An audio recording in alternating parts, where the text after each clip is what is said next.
ভবিষ্যৎ যুদ্ধে কেবল সেনাবাহিনী, ট্যাঙ্ক কিংবা গোলাবারুদ ব্যবহার করেই শত্রুদের মোকাবিলা করা সম্ভব হবে না। প্রয়োজন পড়বে পরিস্থিতির সাথে খাপ খাওয়ানো রণকৌশল ও আধুনিক সমরাস্ত্রের। সে উদ্দেশ্যেই এক ধাপ এগিয়েছে যুক্তরাষ্ট্র। শত্রুপক্ষকে মোকাবিলায় ইরানের আলোচিত একটি ড্রোনের আদলেই মার্কিন প্রশাসন তৈরি করল নতুন আরেকটি ড্রোন, যার মাধ্যমে আধুনিক যুদ্ধের প্রস্তুতি সেরে ফেলেছে যুক্তরাষ্ট্র। হঠাৎ ইরানকে অনুসরণ করল কেন মার্কিন প্রশাসন?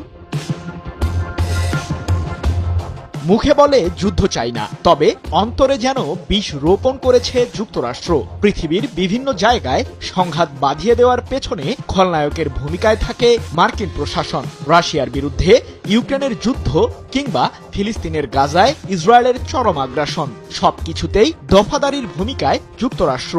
আর এসব দেশকে অস্ত্র ও অর্থ দিয়ে সহায়তা করার অভিযোগ রয়েছে মার্কিন প্রশাসনের বিরুদ্ধে। তাই তো ইসরায়েলের মতো বন্ধু রাষ্ট্রগুলোর জন্য দফায় দফায় সমরাস্ত্র তৈরি করেই চলেছে হোয়াইট হাউস। এবার ইরানের আলোচিত শাহেদ 136 কামিকাজ ড্রোনের আদলেই নতুন একটি ড্রোন তৈরি করেছে যুক্তরাষ্ট্র, যার তত্ত্বাবধানে ছিল মার্কিন প্রতিরক্ষা দপ্তর পেন্টাগন। যুদ্ধের ময়দানে শত্রুপক্ষকে ঘায়েল করতে এরই মধ্যে ড্রোনটি উন্মোচনও করে ফেলেছে মার্কিন প্রশাসন। 19 জুলাই এক প্রতিবেদনে বিষয়টি নিশ্চিত করেছে মধ্যপ্রাচ্য ভিত্তিক সংবাদ মাধ্যম মেহের নিউজ এজেন্সি। ভবিষ্যৎ যুদ্ধে সাশ্রয়ী মূল্যের অস্ত্র ব্যবহার করতেই লুকাস নামের নতুন এই ড্রোনটি তৈরি করেছে যুক্তরাষ্ট্র। ড্রোনটি উন্মোচনের সময় উপস্থিত ছিলেন মার্কিন প্রতিরক্ষা মন্ত্রী পিট হেগসেট। যুক্তরাষ্ট্রের অ্যারিজোনা অঙ্গরাজ্যের একটি ঠিকাদারি প্রতিষ্ঠান নতুন এই ড্রোনটি তৈরি করেছে। নতুন এই ড্রোনটি তৈরির পেছনে যুক্তরাষ্ট্রের উদ্দেশ্য মূলত ইন্দো প্রশান্ত মহাসাগরীয় অঞ্চলে নিজেদের আধিপত্যের বিস্তার করা। বিভিন্ন ধরনের মিশন পরিচালনা করতেই শাহেদ সিরিজের আদলে তৈরি এই ড্রোনটি ভূমিকা পালন করবে বলে মনে করেন পিট হেগসেট।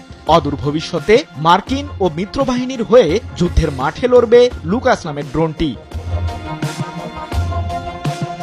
এর আগে ইউক্রেনের বিরুদ্ধে যুদ্ধে লড়তে রাশিয়ার সামরিক বহরে ইরানের তৈরি শাহেদ 136 ড্রোন যোগ দিয়েছে বলে অভিযোগ করে পশ্চিমারা।